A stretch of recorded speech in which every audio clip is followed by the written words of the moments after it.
Hey Chris, Liam here. Let me start off by saying I had a good time during our lesson um, on the 23rd of September, so it's been a few weeks now, and enjoyed having you here at Hallbrook. You were great for us, and hope things will go well for you in Lincoln, Nebraska.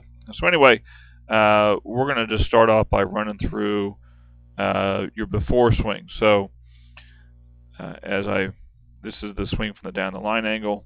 We didn't really talk about it a whole lot, Chris, but you could probably get a little bit better posture. You could probably flex your knees just a little bit more for me.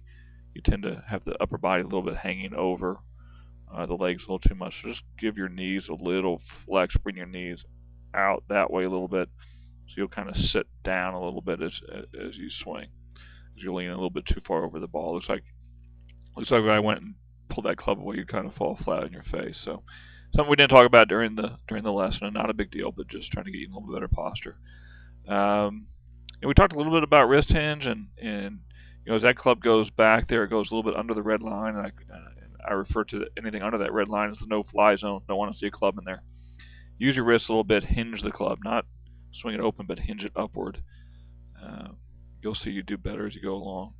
The overall thing though is you um, have taken your lessons from, oh gosh darn it, whatever that place is, Golf Swing or Golf Tech, excuse me. You had been working on your path, and while I look at it here, I don't think your path is great here, or your plane.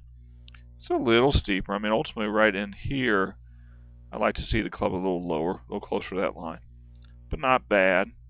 So it never really, if you look at it there, it never really gets outside the ball that much. It's like you're really steep. Shouldn't cause you a big slice. I look at that swing and think you'd be a small slicer. Um, and you have to understand what causes playing.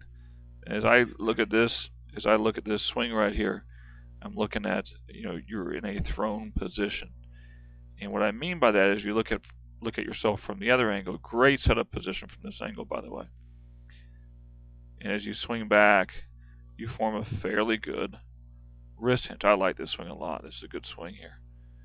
You form a fairly good wrist hinge. Great. Make a nice little, what I refer to as a V or an L in your golf swing right there. And as you go to swing it down, you lose that angle almost instantly. So as you're halfway back down, notice I'm going to draw a line on your forearm again. Draw a line up the shaft of the club, and what was a V, a nice little solid angle right here. Okay. Now look at that angle. I mean, man, I've lost it all already. Okay, so you're really losing your power and your pop coming into the ball. Okay, your club is tremendously low to the ground right there. That's very low. It looks like your weight is hanging back. Okay, and watch as your arms go through here. I mean, they're separating. They're getting farther away. The left elbow looks like you're trying to elbow somebody behind you. Big old separation in the arms right there. Big old separation in the elbows. Left arm is pulling the club through, which limits the face. You can see kind of a bent up looking left wrist here, cupped up position. Okay, not a great position.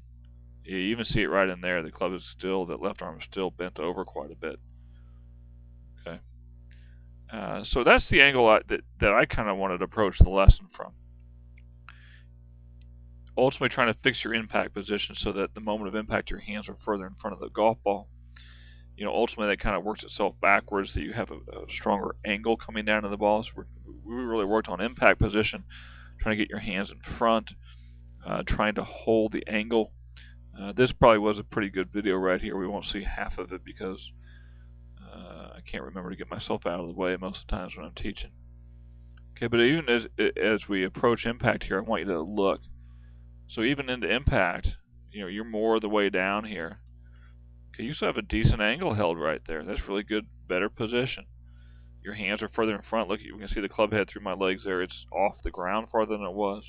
Your weight is transitioning more, and you're getting your hands a little further in front of the golf ball than what we saw before. As a result of that, the elbows are staying in a little tighter position, tighter to the body right there. If you look at your left wrist, we don't see nearly the cup in it. In fact, your left wrist and your left hand are hidden, where the last time we looked up, they were, you can see your left hand in front of your right hand. So a far better position, focusing on getting your hands in front and maintaining that angle as you swing it down.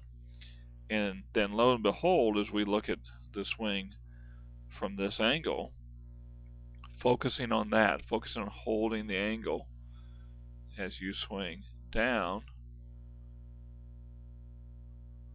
Look where the club is, right on the line. Okay, if not anything, just a little bit under the line. But you can see the club isn't thrown. Your hands look like they're in front of the ball, delivering a more inside path to the ball, but again, your hands are in front.